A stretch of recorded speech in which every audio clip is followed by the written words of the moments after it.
ایک جنگل میں ایک نیم کا اور آم کا درخت ساتھ ساتھ تھے۔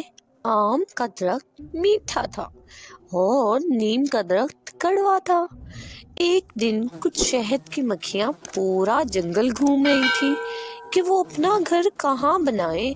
وہ شہد کی مکھیاں اڑتی اڑتی ان دو درختوں کے پاس آئی۔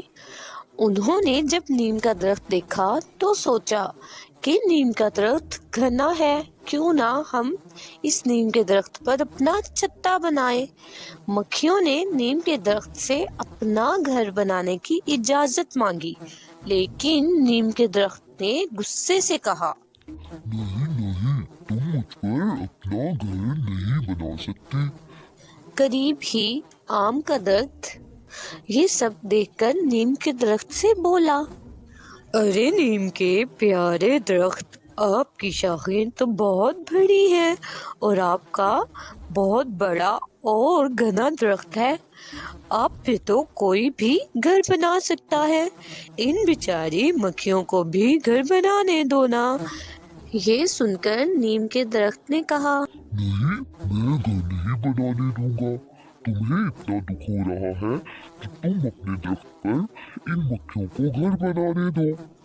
اس پر آم کے درخت نے مکھیوں سے کہا، پیاری مکھیوں، تم لوگ پریشان نہ ہو، تم لوگوں میرے درخت پر گھر بنا لو۔ مکھیوں نے خوشی خوشی آم کے درخت پر گھر بنا لیا۔ پھر ایک دن ایک لکڑہارا اسی جنگل میں آ گیا اور چلتے چلتے اتفاق سے وہ بھی ان دو درختوں کے پاس آ گیا۔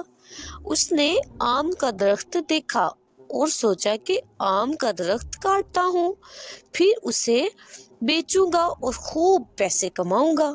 لیکن جب اس کی نظر آم کے درخت کی شاخوں پر مکھیوں کے چھتوں پر پڑی تو اس نے کہا، اگر میں آم کا درخت کاٹوں گا تو مکھیاں مجھ پر حملہ کر دیں گی۔ پھر اس کی نظر نیم کے درخت پر پڑی۔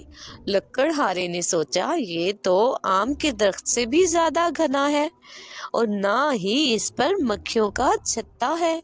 یہ کہتے ہوئے لکڑہارے نے نیم کے درخت کو کاٹنا شروع کیا تو نیم کے درخت مدد کے لیے پکارنے لگا کہ بچاؤ بچاؤ۔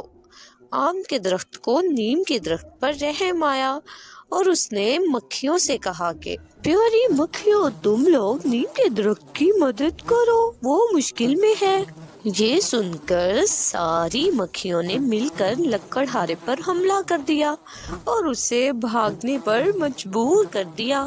نیم کے درخت نے مکھیوں کا شکریہ ادا کیا کہ انہوں نے اس درخت کو بچایا ہے، لیکن مکھیوں نے کہا، یہ احسان تو رحم دل آم کے درخت کا ہے، اس نے ہی ہمیں بھیجا ہے۔ نیم کا درخت بہت شرمندہ ہوا اور آم کے درخت کا شکریہ ادا کیا۔ تو پیارے بچوں، آپ نے اس کہانی سے کیا سبق سیکھا؟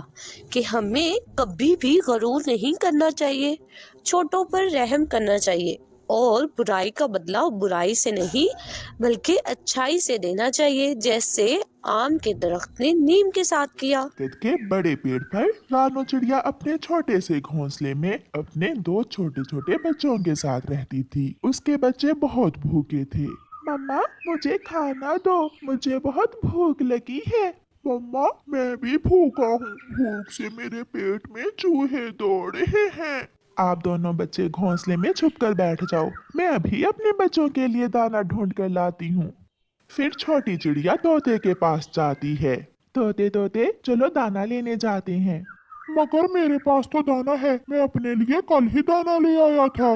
مجھ بیچاری کے ساتھ کوئی بھی دانا لینے نہیں جاتا، میں کسی اور پکشی کو ساتھ لے جاتی ہوں۔